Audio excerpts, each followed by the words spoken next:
기뻐 꽃가치를 끄는 깊은 배로 저 한가운데 가보라 언덕을 떠나서 창파에 뱉띄워 내 주 예수 은혜의 바다로 내 맘 뻗쳐가라 내 인생은 언제나 거기서 저 큰 바다 물결 보고 그 밑 모르는 깊은 바다 속을 한번 헤아려 안보라 언덕을 떠나서 창가에 뱉띄워 내 주 예수 은혜의 바다로 내 맘 뻗쳐가라 아멘 아멘 할렐루야 아멘 성삼위 하나님 영광 올라받아 주시옵소서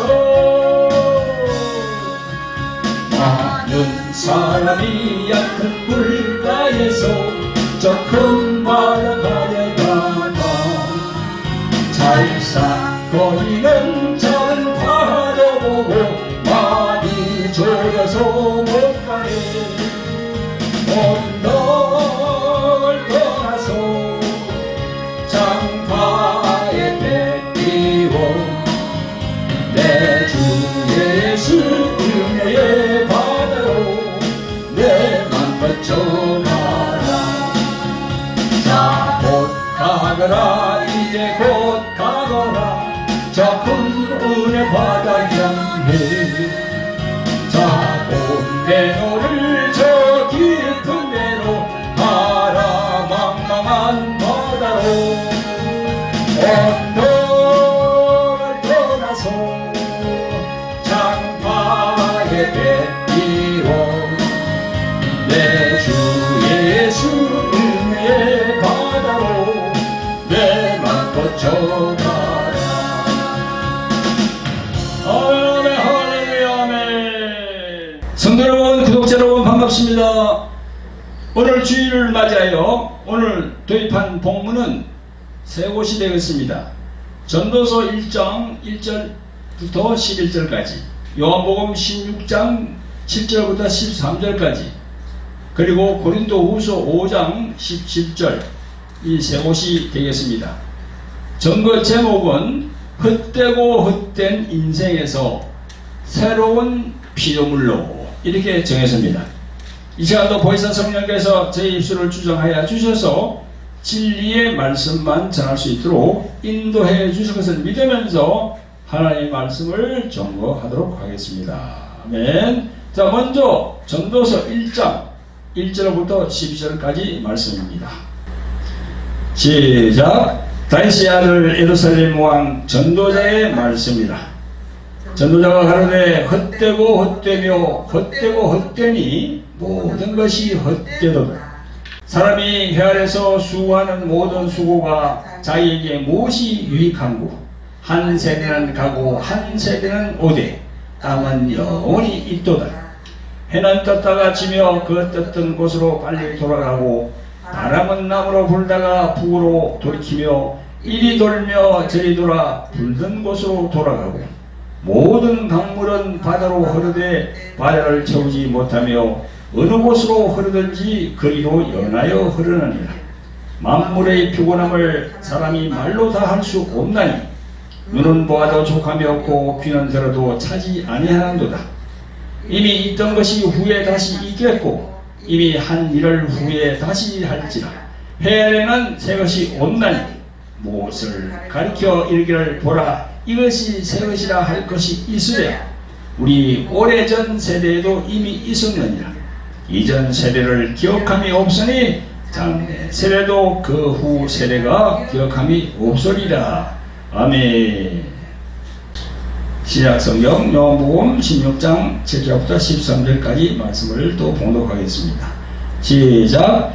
그러나 내가 너희에게 실상을 말하노니 내가 떠나가는 것이 너희에게 유익이라. 내가 떠나가지 아니하면 보혜사가 너희에게로 오시지 아니할 것이요 가면 내가 그를 너희에게로 보내리니 그 와서 죄에 대하여 의에 대하여 심판에 대하여 세상을 책망하시리라. 죄에 대하여라 함은 저희가 나를 믿지 아니하며 의에 대하여라 함은 내가 아버지께로 가니 너희가 다시 나를 보지 못하며 심판에 대하여라 함은 이 세상 임금이 심판을 받았음이니라. 내가 아직도 너희에게 이른 것이 많으나 지금은 너희가 감당치 못하리라.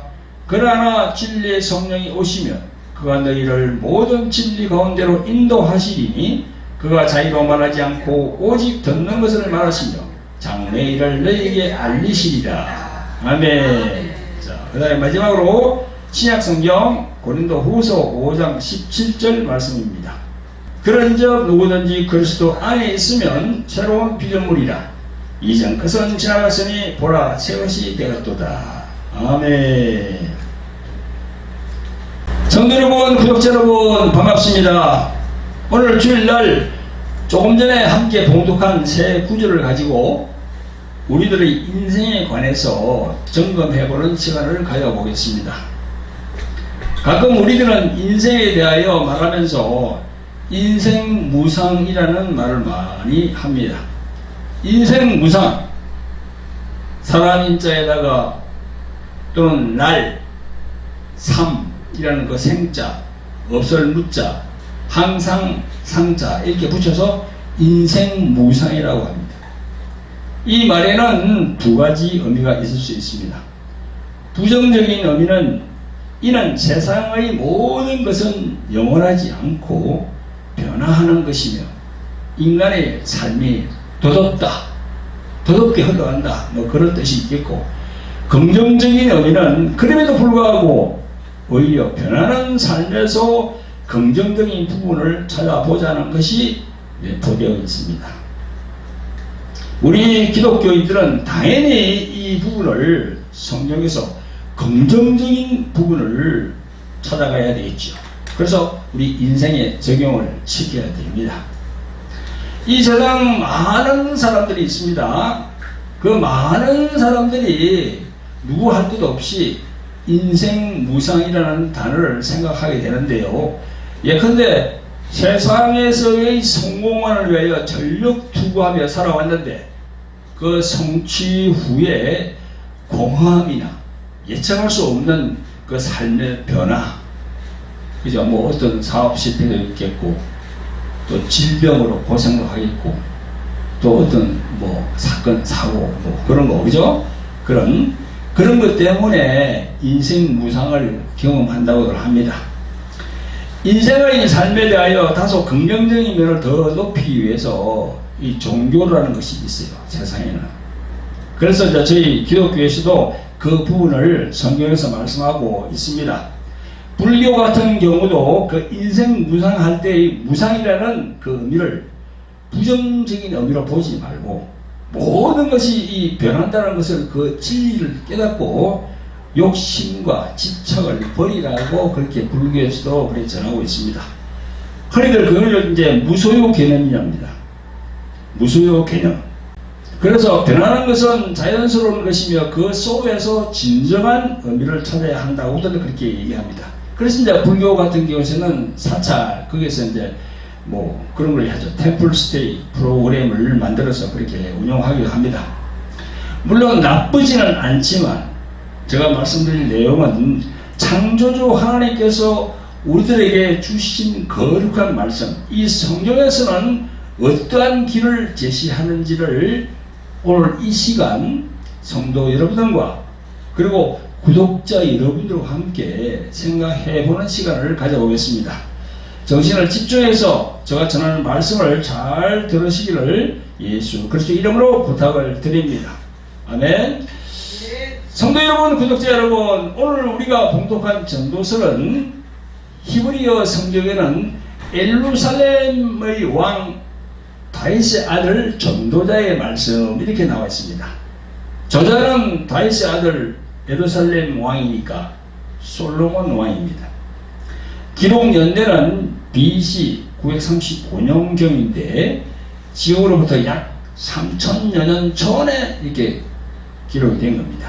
본서에 나타나는 후회와 반성 그리고 인간의 유한성에 대한 솔로몬의 고백으로 보아서 솔로몬 왕의 통치 말기 때 기록된 것이 아닌가 그렇게 생각이 됩니다. 말씀 1절부터 보면 전도자의 말씀이라 또는 전도자가 가로되 이렇게 나옵니다. 이 구약의 전도서는 전도자의 말씀을 모아둔 곳이라고 할 수 있는데요. 70인역 성경을 보면 에클레시아스테스라고 되어 있습니다. 영어 성경에는요 에클레지아스티스 이렇게 나와 있거든요. 이거는 무슨 말인가 하면요, 그 전도자라는 말은 현자라는 말입니다. 현자. 현자는 뭡니까? 어질고 총명하고 성인에 건줄 만한 그 뛰어난 사람을 우리가 현자라고 그랬지. 한국어로 말할 때 현자. 현자의 말이니라 뭐 그런 이야기가 되겠죠. 읽어보면 우리가 그걸 알 수 있어요. 이 전도서를 읽어보면 참 정말 이 해안이 있구나 이걸 우리가 알 수가 있습니다. 사랑하는 성도 여러분, 구독자 여러분, 오늘 본문은 전도서로 정했습니다만은 우리가 전도서 1장부터 12장까지 다 볼 수는 없으나 이 전도서의 전체 맥락은 한번 점검해 봐야 됩니다. 전도서 1장, 2장은요 삶의 허무함에 대해서 증거하고 있습니다. 헛되고 헛되니 모든 것이 헛되도다 이렇게 시작하고 있어요. 전도자는요 삶의 의미를 찾기 위해서 다양한 시도를 해보고 있습니다. 지혜, 쾌락, 노력과 성취, 재물과 명예 이게 다 나옵니다. 첫째 지혜하면 지혜를 탐구하고 지식을 늘려 보았지만 지혜가 많을수록 번뇌도 많아지고 근심만 더할 뿐이다 그렇게 얘기합니다. 쾌락, 술과 웃음, 유흥을 즐기며 쾌락을 추구해 보았지만 이 또한 헛되고 무의미하다고 말합니다.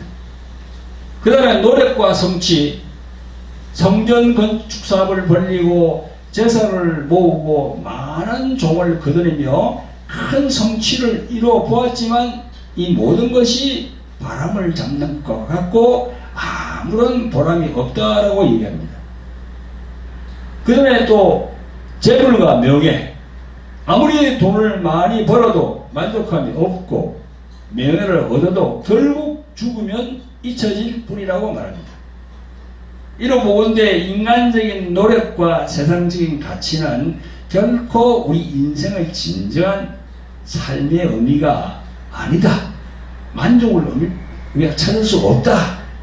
이걸 깊이 깨닫고 그걸 적고 있어요. 자, 그리고 이제 전도서 3장으로 넘어가 볼까요? 3장에 가면 천하 만사에 다 때가 있으니 라고 말씀하고 있습니다. 인간이 태어날 때와 죽을 때, 심을 때와 뽑을 때, 울 때와 웃을 때, 이런 세상의 모든 일에는 정해진 때가 있다는 것을 20가지 정도로 다 대조적으로 얘기를 하고 있어요. 이는 인간의 삶이 인간의 뜻대로만 되는 것이 아니라 하나님의 주권적인 시간과 섭리 안에서 이루어짐을 강조하고 있습니다. 하나님께서 모든 것을 제때에 알맞게 만드셨지만 인간은 하나님의 일하심의 시작과 끝을 온전히 알 수 없다고 증거하고 있습니다. 그렇잖아요. 우리 인간들이 짧은 이 머리로 몰라요. 하나님의 뜻을. 그렇습니다. 그러므로 전도자는 할 수 있는 최선은 세상에서 예수고 수고하고 얻은 것으로 먹고 마시고 즐거워하는 것이며 자신이 하는 일에 스스로 보람을 느끼는 것이 바로 하나님이 주신 은총이라고 말하고 있습니다. 자, 그리고 이제 전도서 4장, 5장, 6장으로 하면요 인생의 부조리함을 말하고 있습니다. 이 해 아래에서의 표현은 우리 인생을 말하는 것입니다. 해 아래에서 이 세상을 얘기하고 있는 거예요. 우리가 살아가고 있는 이 세상을 얘기하는 게 바로 해 아래입니다. 인생의 부조리는 압제와 고통 그리고 인간의 헛된 노력 그리고 재물의 허무함으로 증거하고 있습니다. 그걸 전도서 4장, 5장, 6장에서 참 증거하고 있어요. 그 다음에 전도서 7장, 8장으로 넘어가면요, 지혜의 가치와 한계에 대해 증거합니다. 전도자는 지혜의 가치를 인정하고 또 명예가 귀한 향수보다 돈보다 더 귀하다고 말하고 있습니다. 지혜가 있는 사람은 얼굴에 광채가 나게 된다고 말하고 있습니다. 초상집에 가는 것이 잔치집에 가는 것보다 나으니 모든 사람이 결국 이와 같이 된다는 것을 알고 죽음을 기억하는 지혜를 강조합니다. 그렇잖아요. 언젠가는 우리가 다 죽으니까 죽음을 기억하라는 겁니다. 하지만 동시에 지혜의 한계도 지적합니다. 빠르다고 해서 달리기 해서 이기는 것도 아니고, 용사라고 해서 전쟁에서 다 이기는 것도 아니고, 지혜가 있다고 해서 배부른 것이 아니라고 말하고 있습니다. 즉 인간의 지혜로는 세상에서 이루어지는 모든 일을 다 이해할 수 없으며 모든 결과를 예측하거나 통제할 수 없음을 증거하고 있습니다. 다음에 전도서 9장 10장에서는요, 삶의 유한성과 죽음을 강조하고 있습니다. 전도자는 모든 사람이 죽는다라는 삶의 냉혹한 현실을 직시합니다. 살아있는 자에게는 소망이 있고 죽은 자는 아무것도 알지 못하며 다시는 상을 받지 못한다고 명예와 귀한 향수가 더 귀하며 죽은 날에 기억되는 일이 중요하다라고 말합니다. 하지만 지나간 세대는 잊혀지고 앞으로 올 세대도 그 다음 세대가 기억해 주지 않을 것이라고 말하면서 인간의 유한성을 강조하고 있습니다. 이러한 죽음의 현실 앞에서 전도자는 내 손이 얻은 대로 힘을 다하여 할지어다 라고 말하면서 주어진 삶을 충실히 살 것을 권면하고 있습니다. 이제 마지막 전도서 11장 12장 결론과 소망입니다. 전도서는 모든 것의 헛됨과 삶의 부조리함을 얘기하지만 결국에는 명확하고 희망적인 결론을 제시하고 있습니다. 그래서 전도자는 청년의 때에 곧 고난의 날이 이르기 전에 너희 창조주를 기억하라 라고 권면합니다. 우리들의 육체가 쇠하고 죽음이 찾아오기 전에 하나님을 기억하고 그분을 경외하는 삶을 살라는 것입니다. 그러면서 전도서의 최종 결론은 이 전도서 12장 13절 14절에 나와 있습니다. 제가 읽어보겠습니다. 이래의 결국은 다 들었으니 하나님을 경외하고 그 명령을 지킬지어다. 이것이 사람의 본분이니라. 하나님은 모든 행위와 모든 은밀한 일을 손아간에 심판하시리라. 이렇게 되어 있습니다. 성도 여러분, 세상의 모든 헛됨을 경험하고 탐구한 전도자가 내린 결론은 결국 인간의 본분은 하나님을 두려워하고 그분의 명령을 지키는 것이라고 말합니다. 왜냐하면 하나님은 모든 행위를 심판하는 분이시기 때문입니다. 우리가 읽고 보고 있는 이 전도서는 삶이 허무하고 이해할 수 없는 부조리함이 가득할지라도 그 모든 속에서 하나님을 기억하고 그분을 경외하며 하나님의 말씀에 순종하는 삶이야말로 진정한 의미와 만족을 찾을 수 있는 길을 가르쳐주고 있는 것입니다. 우리 모두에게 주어진 삶을 하나님 안에서 누리고 최선을 다하라는 그런 메시지라고 저는 생각합니다. 그러니까 여기 보니까 청년의 때에 그 고난의 날이 이르기 전에 너희 창조주를 기억하라 하잖아요. 청년의 때는 뭡니까? 한창 너가 이렇게 여러 가지로 생각하고 이렇게 할 때 하나님을 찾아라는 겁니다. 그런데 우리 인간들이 참 교만하거든요. 자신이 병들고 무슨 사업이 잘못되고 무슨 사고가 나야만이 진정으로 자기를 생각해 봅니다. 하나님을 생각한다고요. 그때 가서 넣어져요. 그게 이게 우리 인간들이 말이죠, 머리가 똑똑하다고 하지만 그게 어리석거든요.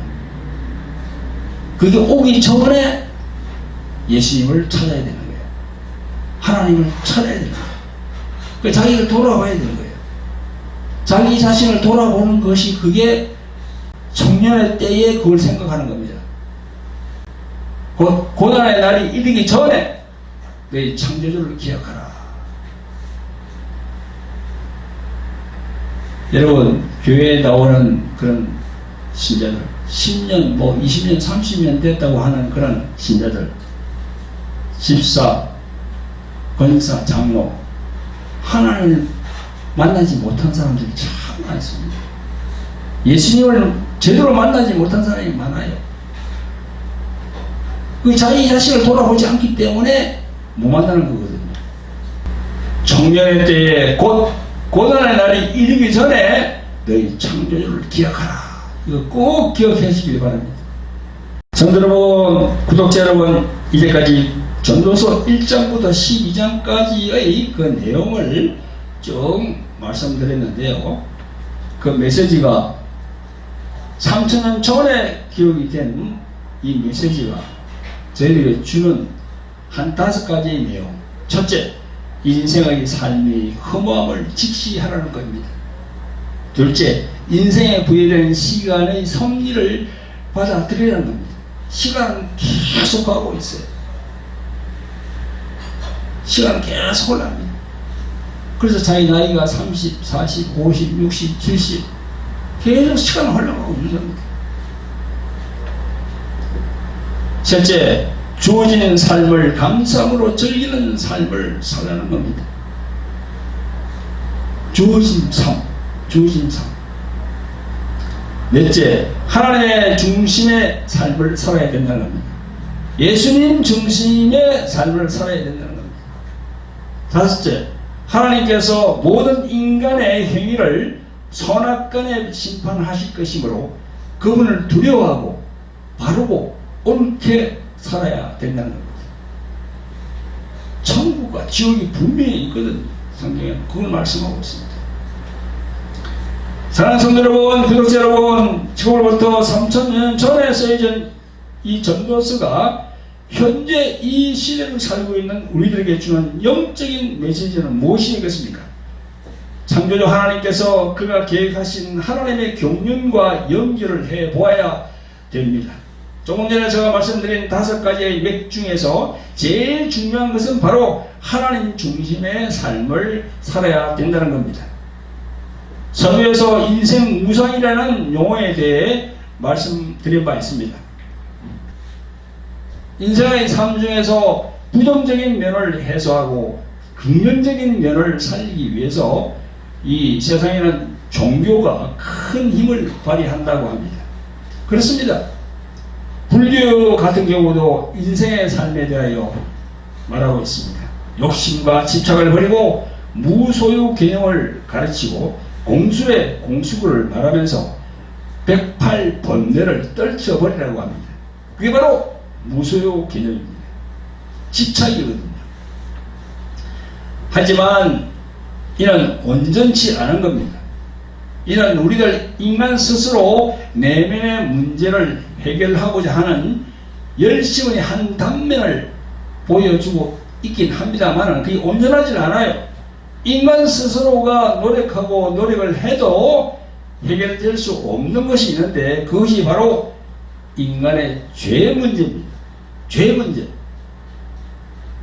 불교나 다른 종교에서는 죄 문제를 얘기를 하지 않아요. 해결할 수 없는 게 바로 죄입니다. 그것은 바로 인간의 원죄라고 할 수 있는 겁니다. 불교에서 108번뇌를 해소하기 위해 참선을 하고 물질을 바치고 해탈의 경지까지 가더라도 해결할 수 없는 문제, 바로 인간의 죄, 인간의 원죄 때문입니다. 지금부터 제가 말씀드리는 내용을 정신을 집중해서 잘 들으시기를 예수 그리스도의 이름으로 축원드립니다. 성도 여러분, 구독자 여러분, 창세기 2장 3장에는 인간의 죄가 어떻게 형성이 되어서 내려왔는지를 말씀하고 있습니다. 그 죄의 해결이 바로 창세기 3장 15절에 나오는 여자의 후손입니다.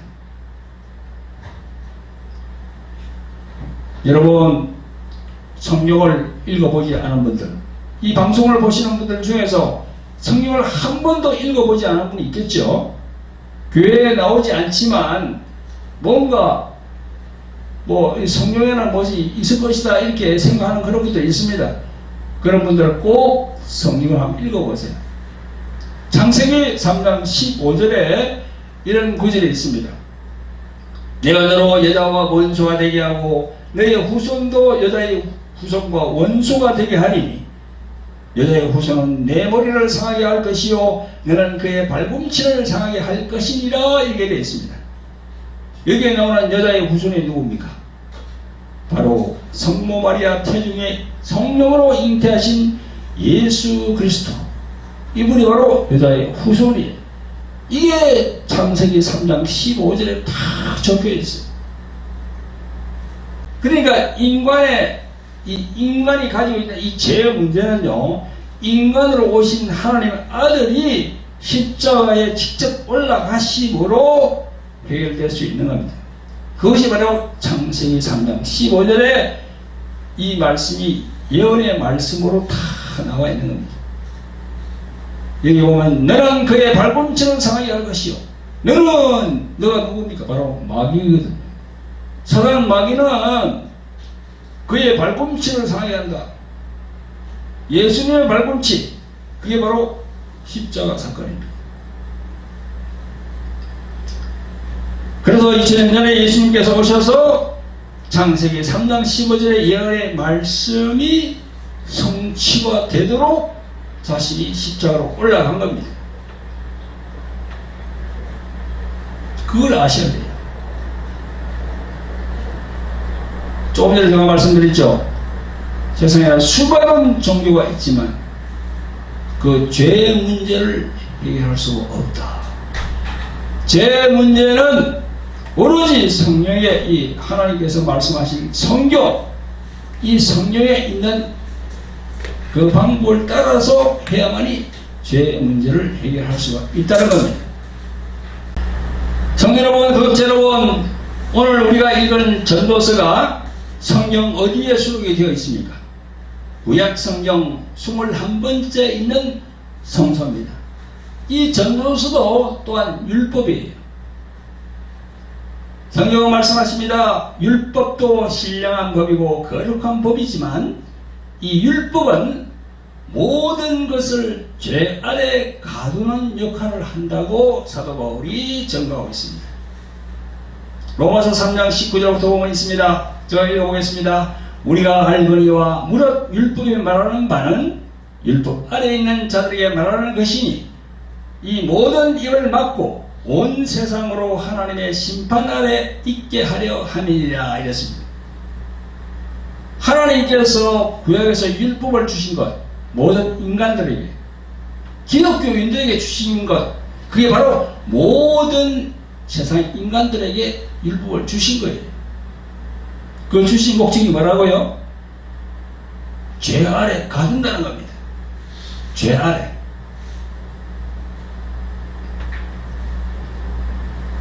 여러분, 세상의 많은 종교들은 자기들 나름대로의 법조문이 있고 율례가 있습니다. 그리고 자기들의 경전이 있습니다. 그래서 그 경전의 교리에 따라서 가르치고 있습니다. 그러나 모든 가르치는 그 율례와 법전을 보면 구약 성경의 모세의 율법을 따르는 겁니다. 따라서 조금 전에 제가 인용한 로마서 3장 19절에서 전가하시는 대로 율법 아래 있는 것이고 그것이 바로 하나님의 심판 아래 있게 되는 것입니다. 다른 종교들은 그런 얘기를 하겠죠. 그게 무슨 소리냐? 그렇게 얘기하겠죠. 그러나 하나님께서 제시한 성경 말씀은 진리의 말씀이기 때문에 불변합니다. 변하지 않아요. 그 다음에 로마서 요거 3장 20절 봅니다. 그러므로 율법의 행위로 그의 앞에서 어렵다 하심을 얻을 육체가 없나니 율법으로는 죄를 깨달음이니라 했습니다. 이는 인간이 아무리 변명도 하지 못하게 만들어서 인간 스스로가 율법을 다 지키려고 애쓰고 힘쓰지만 율법을 온전히 지킬 수가 없다고 그렇게 증거하고 있습니다. 율법을 온전히 지킬 수가 없어요. 성경에 보면 야고보 사도가 그런 얘기를 했습니다. 시키면 10가지 중에서 다 지켜야 되는데 9가지 지키고 한 가지를 딱 지키지 못하면 나머지 9가지가 다 넘어진다. 다 넘어진다. 맞잖아요, 이게. 10가지를 다 지켜야 되거든요. 그런데 제일 그 십계명 중에서 지키기 힘든 것이 마지막 10번째 있는 것, 탐심입니다. 탐심. 탐심이 참 힘들거든요. 탐욕. 이 마음에서 올라오는 걸 지킬 수가 없어요. 생각만 해도, 그 탐욕, 탐심 생각만 해도 적용이 되는 거예요. 그래서 예수님께서 마음으로 지은 그런 생각도 죄다고 했습니다. 그래서 율법을 지키고자 열심히 할수록 자기 자신이 죄인이구나, 내가 죄인이구나, 내가 아무리 열심히 해도 여기서 굴레에서 벗어날 수가 없구나, 그렇게 하기 위해서 하나님께서 율법을 주셨다고 사도 바울이 딱 깨닫고는 그렇게 성경에 적어놨어요. 얼마나 사도 바울이 이 놀라운 발견입니까? 우리 이 교회 나오는 사람들도 알아야 되거든요. 여러분, 사실 교회에 나와 신앙생활 하는 사람들도 자기 자신이 죄인됨을 깨닫지 못하는 분들이 참 많습니다. 왜 그럴까요? 자기 자신이 죄인이라는 이 사실도 성령으로 거듭남을 체험하지 못하면 깨닫기가 참 힘듭니다. 저도 그랬어요. 저도. 자기 내면의 부분을 보지 못하기 때문에 그런 겁니다. 그 자기 내면을 한번 봐야 돼. 나는 어떤 존재인가? 나는 어떤 존재인가? 그걸 보지 못하면은 하나님을 만날 수가 없고 예수님을 만날 수가 없습니다. 교회에 나와서 20년, 30년 성경을 보고 찬송하고 뭐 예불을 드리고 하지만 하나님을 만나지 못하면은 헛고생하는 거야. 정말입니다. 여러분, 로마서 3장 23절로 가보면 모든 사람이 죄를 범하였음에 하나님의 영광에 이르지 못하더니 그리스도 예수 안에 있는 구속으로 말미암아 하나님의 은혜로 값없이 어렵다 하심을 얻은 자 되었느니라 이렇게 있습니다. 앞에 나오는 모든 사람이 죄를 범하였다. 이 말씀에 나오는 죄는 무슨 죄입니까? 이게 바로 원죄입니다. 오리지널 신이라는 그 아담의 죄를 말합니다. 이 죄 때문에 모든 사람들이 하나님의 영광에 이르지 못하는 겁니다. 이건 태어날 때부터 갓난 애기에게 다 적용이 되는 거예요. 그래서 이 원죄 때문에 율법을 철저히 지키기를 원하고 애쓰지만 완벽하게 그렇게 될 수가 없다는 겁니다. 왜냐? 모든 인간의 심령이 태어날 때부터 거룩하지 못하기 때문에 복음을 알기 전에는 불가능한 겁니다. 갓난 아이가 엄마로부터 태어나죠. 조그만 아이 얼마나 보송보송하고 예쁩니까? 한 달, 2달 된 아기들 보세요. 욕심이 없는 것 같지요? 아기들이. 그렇잖아요. 눈만으로도 그렇고. 근데 그 아기가 커보세요. 이렇게. 5살, 10살, 15, 20살 커보세요. 그 안에 심령에 다 올라오는 거예요. 욕심, 교만, 그런 게 다 올라오게 돼 있어요. 그래서 복음이 필요한 거예요. 요한복음 1장 17절 말씀 볼까요? 엄청 중요해요. 한 짧은 구절이지만 엄청 중요합니다. 요한복음 1장 17절.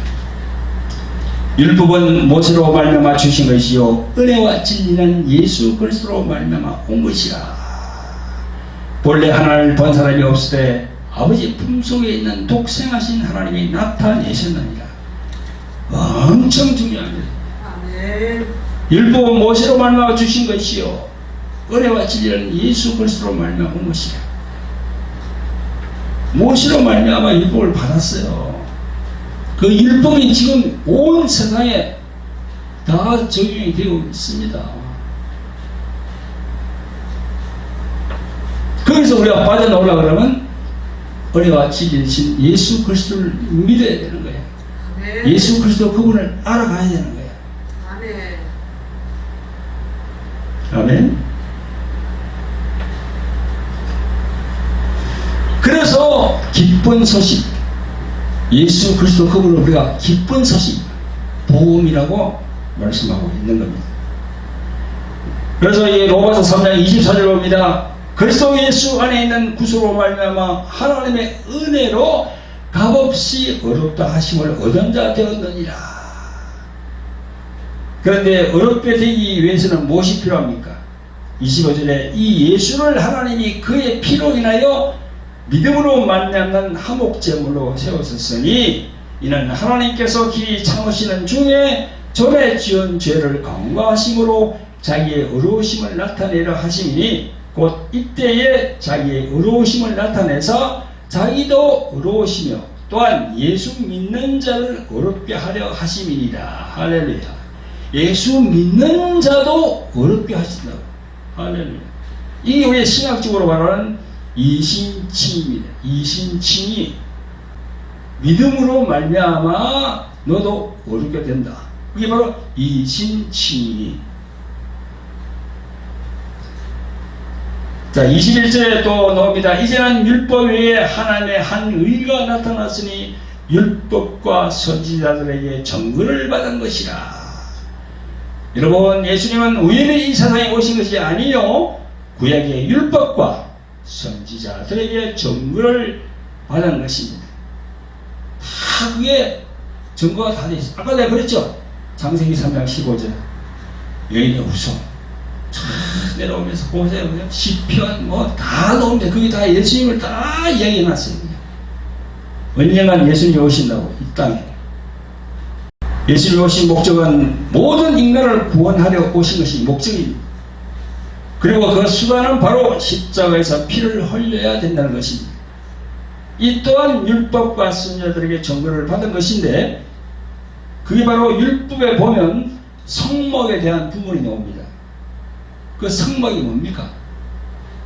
그게 바로 예수 그리스도의 예표입니다.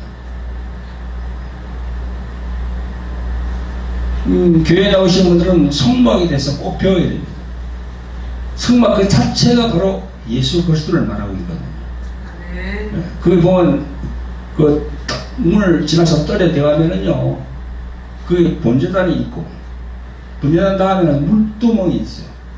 손과 발을 씻는 데가 있고, 그래가지고 그 성막으로 들어가는 길로 들어가거든요. 그러면 성소, 지성소가 나옵니다. 그 성소 안에 예수 그리스도 시원자가 딱 있는 겁니다. 성도 여러분, 성경의 구약과 신약의 내용이 이러할진데 지금 세상에 있는 수많은 종교를 그리고 모래알 같은 많은 사람들이 예수님을 어떻게 생각하고 있습니까? 한낱 한 종교의 교주로 여기고 또는 4대 성인 중에 한 사람으로 여기고 있습니다. 이 세상의 현실이 이렇습니다.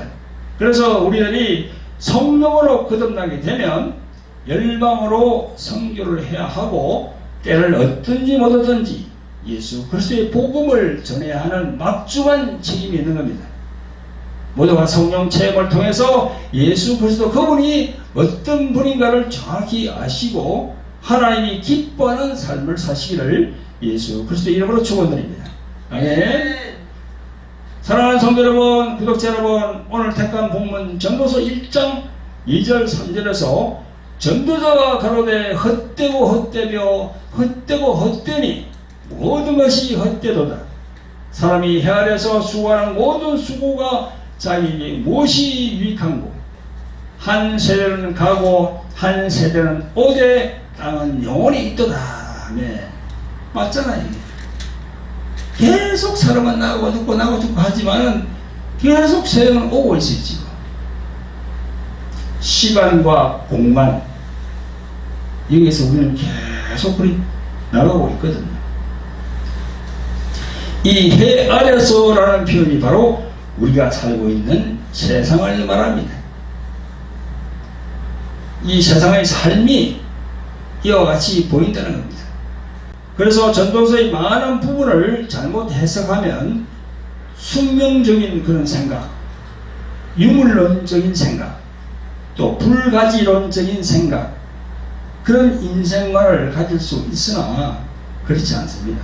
서두에서는 그렇게 얘기하고 있지만 인생에 부여된 시간에 섭리를 받아들이고 주어진 삶을 감사함으로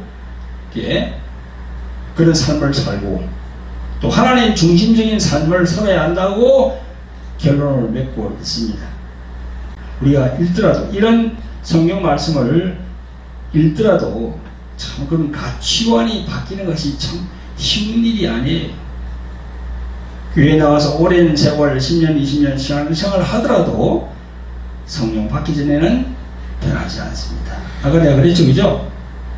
그냥 여러 종교들처럼 막연한 생각으로 신앙생활을 하다가는 인생에 대한 참뜻을 알 수가 없어요.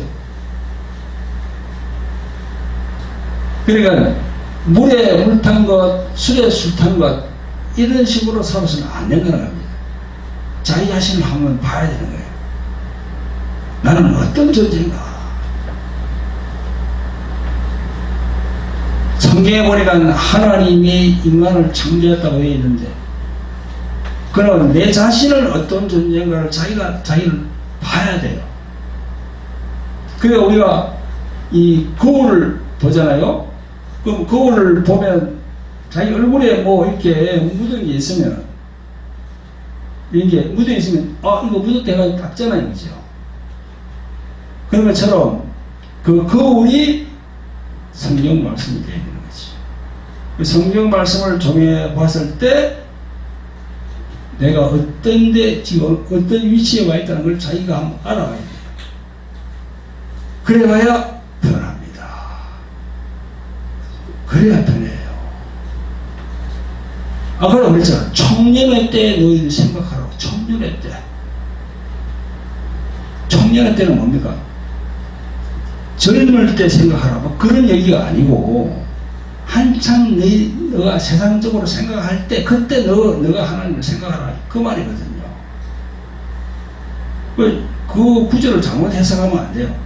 청년의 때를 생각하라는 것은 너가 하나님을 모르고 세상적으로 살 때 그때 너 자신을 알라.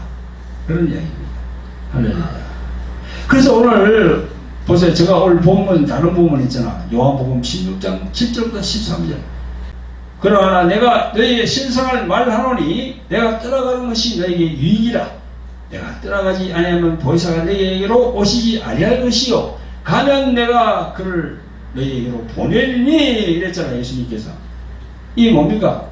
예수님께서 성천하기 전에 제자들에게 이야기한 그런 말씀입니다. 내가 떠나가야 된다고. 내가 떠나가지 않으면 보혜사가 성령이 오시지 않는다. 너희에게로. 그래서 성령이 와야만이 너희들이 죄가 뭔 걸 알고 의가 뭔 걸 알고 심판이 무엇인가를 알 거다. 그겁니다. 그래서 예수님의 제자들도 예수님이 성천하기 전까지는 잘 몰랐어요. 죄가 뭔지 의가 뭔지 심판이 뭔지를 몰랐습니다. 제자들도. 그 위대한 제자들도 몰랐어요. 그래 예수님이 그래서 내가 떠나가시 너에게 유익이라. 내가 떠나가지 아니하면 보혜사가 너희에게로 오시지 아니할 것이요. 보혜사가 오시지 아니하면 몰라요. 제자들도 그냥 세상적으로 생각하는 거야. 근데 마가 다락방에 성령이 강림하시니까 성령께서 그냥 아주 강한 바람으로 그냥 완전히 가치관을 변하게 하니까 딱 깨닫게 되는 거지. 제자들이 이 죄가 뭔 걸 아는 거야. 또 의가 뭔지를 아는 거야.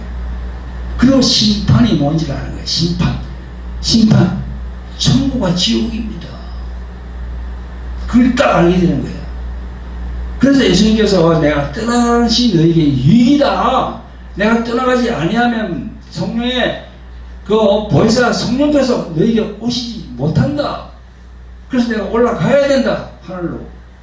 그 말씀이에요. 지금도 그렇습니다. 성령을 받아 거듭나지 않으면요, 주의 종이라고 하는 목사들도 지금 보세요. 예수님의 얼굴에 먹칠을 하는 그런 목사들이 엄청 많습니다. 하나 둘이 아니에요. 그게 하나님의 일을 한대. 그렇게 하고 있는 것이 하나님의 일을 한대. 하나님께서 기뻐하는 일을 한다고. 아니거든요. 성령을 받았으면 그런 일을 할 수가 없습니다. 이상한 일을 할 수가 없어요. 사랑하는 사람들이 저 나가가지고 뭐 집회한다고 난리치면서 그냥 그 세상 사람들하고 예수님 믿지 않는 세상 사람들하고 어울려서 그렇게 하고 있는 거 하나님께서 절대 기뻐하지 않거든요. 성령을 받지 않았기 때문에. 성도 여러분, 구독자 여러분, 우리 모두의 삶이 전도서 초반에 기록된 헛되고 헛된 인생처럼 보이게 하는 것은요, 사람 마귀의 술책이고 그 사람 마귀의 꼬임입니다. 우리는 헛되고 헛된 인생이 아닙니다. 아주 고귀한 인생들이야. 하나님 안에서는. 그걸 우리가 찾아야 돼요. 아멘. 그렇게 하려면 이건 어떻게 됩니까? 성령 체험을 통해서 거듭남을 자기가 경험해야 되는 겁니다. 그래서 오늘 다른 본문 고린도후서 5장 17절 말씀, 그런즉 누구든지 그리스도 안에 있으면 새로운 피조물이라. 이전 것은 지나갔으니 보라 새것이 되었도다. 할렐루야.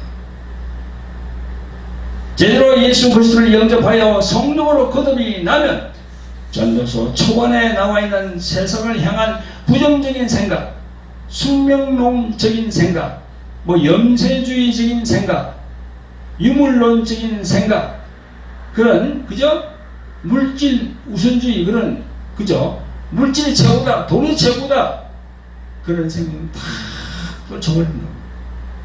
성령 안에서 죄에 대한 것, 의에 대한 것, 심판에 대한 것, 즉 천국과 지옥에 대한 것을 다 알게 되는 거예요.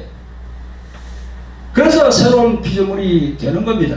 이전 생각하였던 모든 것을 다 지나갔고 성령 안에서 새 것이 되고, 그래서 천성을 하여서 뚜벅뚜벅 가는 거예요.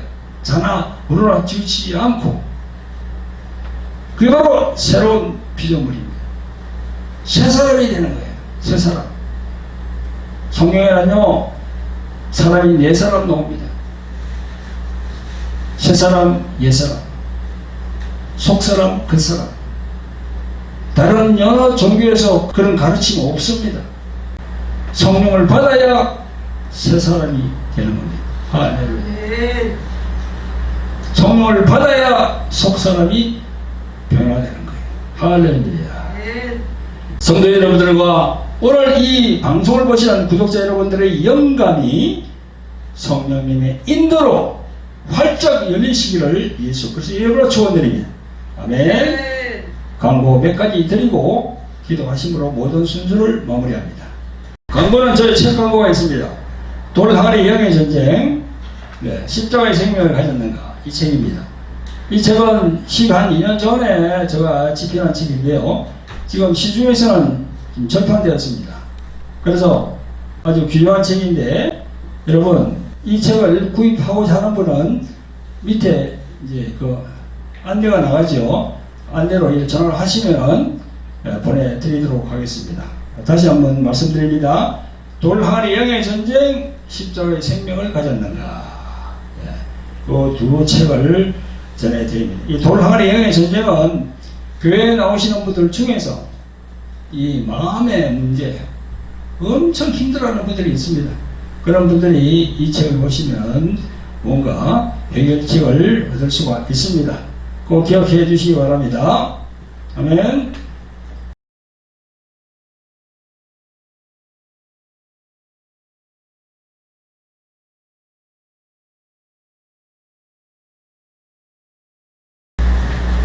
그리고 돌항아리 말씀 성령 치유 은혜왕이 매주 화요일 저녁 8시부터 유튜브 생중계됩니다. 꼭 이렇게 여러분들에게 갈 때, 여러분들에게 광고가 갈 때 그 집회에 참여해 주시면 감사를 드리겠습니다. 첫째는 매주 목요일 오후 2시부터 말씀 또 찬양 기도 집회가 있습니다. 이것도 유튜브 생중계됩니다. 하나님께 경배와 찬양 올림을 사모하는 분들은 참여하시길 바랍니다. 교회로 오실 분들은요 2시 이전까지 오셔야 됩니다. 저희 교회는 경기도 부천시 원미구 신곡 이동에 있습니다.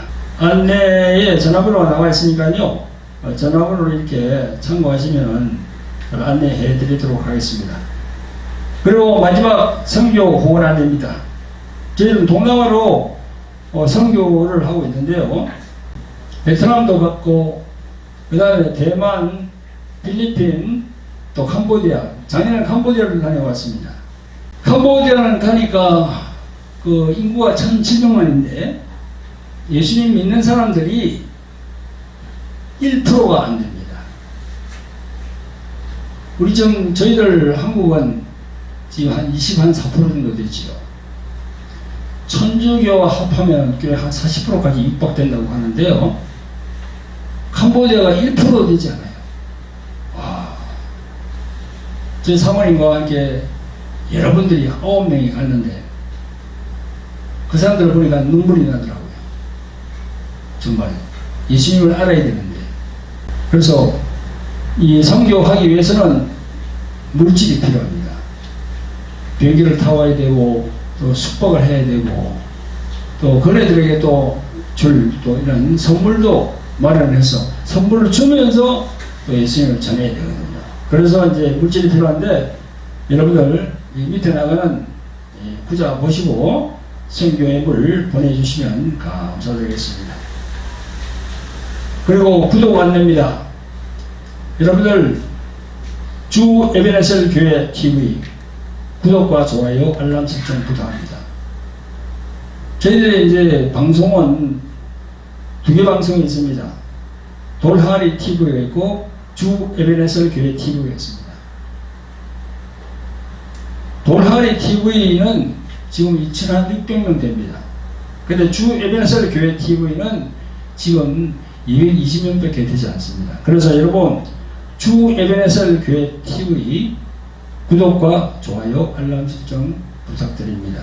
그래서 이제 지금부터는 모든 이 방송 업로드를 이제 주 에베네셀 교회 TV로 올리기로 했습니다. 제가 그래서 이제 구독자를 많이 늘려야 되거든요.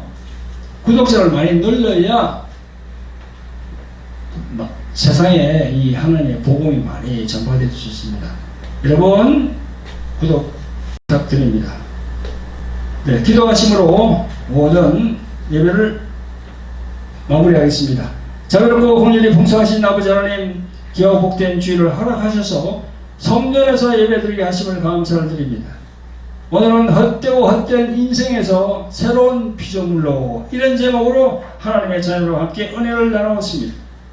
예수를 모르고 세상에서 방황할 때에는 전도서 초반에 나오는 헛되고 헛된 인생의 초점에 맞춰져서 무의미한 삶을 살았지만 이제는 예수님을 믿고 성령으로 거듭남을 체험함으로써 이 해 아래에 있는 세상을 바라보며 있어서 새로운 가치관을 가져야 하심을 감사를 드립니다. 이제 우리는 새 사람이 되었습니다. 이제 그리스도 안에서 새로운 피조물이 되었으니 많은 인생들을 하나님께로 인도할 수 있도록 저희들을 성령 충만하게 성령께서 인도해 주시옵소서. 우리를 주에서 구원하신 존귀 하신 예수 그리스도 이름으로 감사하며 기도합니다. 아멘.